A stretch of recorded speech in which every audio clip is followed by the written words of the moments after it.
Këtë fundjavë në plazhin e Hidrovorit në Akërni është zhvilluar një garë sportive ujore, kitesurfing dhe windsurfing, ku kanë marrë pjesë jo vetëm garues shqiptar, por edhe sportistë të huaj të apasionuar pas këtyre disiplinave. Garuesit përshkruan një itinerar të veçantë duke nisur nga plazhi i Hidrovorit në Akërni për të vijuar drejt plazhit të Zvërnecit dhe më pas për ta mbyllur garën në plazhin e ri përgjatë lungomare së Vlorës.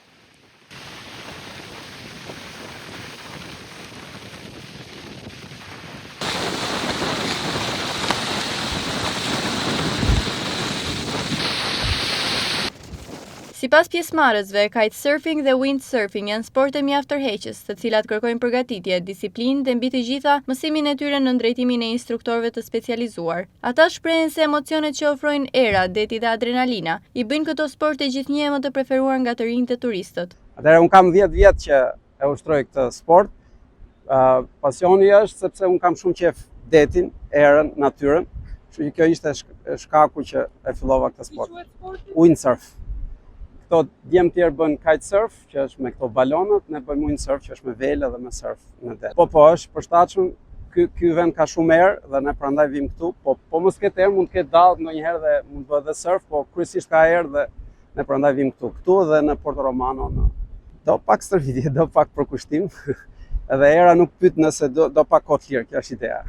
Po pat që kanë lajmëruar mos dalin anijet e vogla në det, ne jemi këtu. Po t'jesh afër brekut, rreziku është më i kontrolluar, po duhet po shkove larg siç do shkojmë ne sot, do të jemi grup, sot e kemi për sport, për kaos merrni si doni, po këtu sot ka erë siç e shikoni, dhe ne do bëjmë Zvërnec, Sazan, Zvërnec free ride, kështu quhet.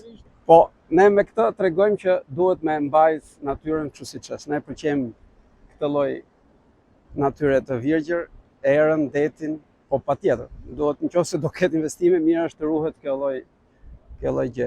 Zgjedhja e plazhit të Hidrovorit në Akërni nuk ka qenë e rastësishme. Garuesët thonë se kanë dashur të mbështesin edhe kauzën e ditëve të fundit për mbrojtjen e kësaj zone natyrore, duke theksuar se plazhet duhet të ruhen ashtu siç i ka krijuar natyra dhe se çdo investim në to duhet të bëhet me kujdes dhe në harmoni me mjedisin.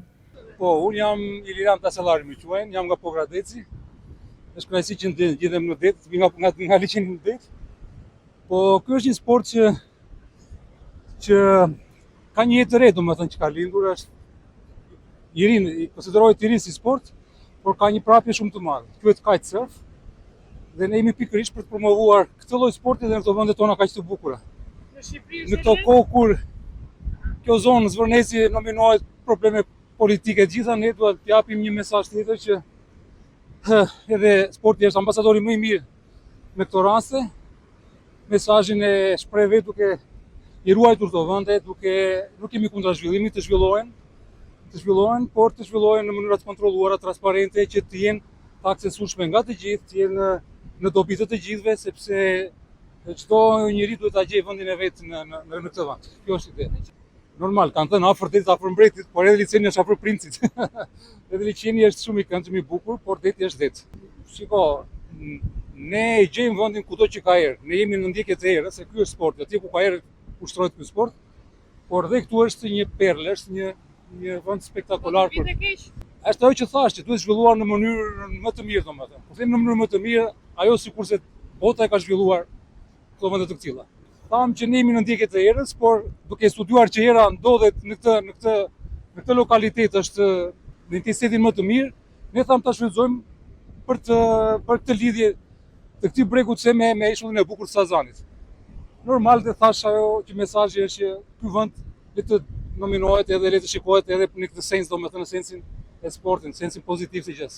Shqipëria ka një potencial shumë të madh për zhvillimin e kësaj disipline të sporteve ujore, pasi disponon rreth 280 kilometra vijë bregdetare ranore dhe kushte ideale për zhvillimin e sporteve ujore pa motor, duke e kthyer vendin në një destinacion tërheqës për adhuruesit e aventurës dhe turizmit sportiv.